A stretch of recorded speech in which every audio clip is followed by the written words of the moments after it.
జిల్లా పొదిలిలో వెంకటేశ్వర స్వామిని దర్శించుకున్నారు గిద్దలూరు ఎమ్మెల్యే అన్న రాంబాబు. శ్రీ లక్ష్మీ పద్మావతి సమేత వెంకటేశ్వర స్వామి దేవస్థానంలో రథసప్తమి సందర్భంగా స్వామివారిని దర్శించుకుని ప్రత్యేక పూజలు చేశారు. అన్న రాంబాబు ప్రతి ఒక్కరూ సుఖ సంతోషాలతో అష్టైశ్వర ఆరోగ్యాలతో ఉండాలని కలియుగ దైవం శ్రీ వెంకటేశ్వర స్వామిని కోరుకున్నానన్నారు. సీఎం జగన్ ప్రజలకు ఎల్లప్పుడూ అండగా ఉంటారని రాష్ట్ర అభివృద్ధే జగన్ లక్ష్యమన్నారు. రథసప్తమి సందర్భంగా వెంకటేశ్వర స్వామిని దర్శించుకోవటం చాలా ఆనందంగా ఉందన్నారు రాంబాబు.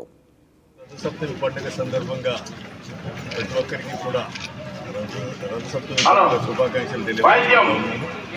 అలాగే ఆ దేవదేవుడు ఈ ప్రాంతాన్ని మనల్ని అందరినీ కూడా చల్లగా చూడాలని చెప్పేసి కూడా ఆకాంక్షిస్తూ ఉన్నా. అలాగే నేను కొత్తగా ఈ మార్కాపూర్ నియోజకవర్గ వైఎస్ఆర్ కాంగ్రెస్ పార్టీ సమన్వయకర్తగా గౌరవ ముఖ్యమంత్రి వర్యులు జగన్మోహన్ రెడ్డి గారి ఆశీస్సులతోటి ఇక్కడ నియమించబడ్డాను.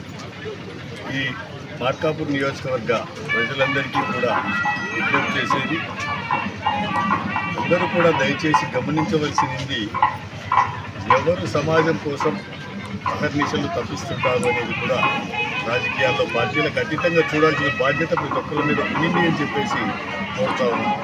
బేరీజు వేసుకోండి, సమాజం కోసం సమాజ కోసం ఎవరు ఆకాంక్షిస్తారంటారు, అలాగే మీకు ఎల్లవేళలా ఎవరు అందుబాటులో ఉంటారు, మీకు చెప్పిన ప్రకారం చెప్పిన మాటలు నిలబెట్టుకుంటూ ఎవరు కష్టపడతారనేది గమనించండి.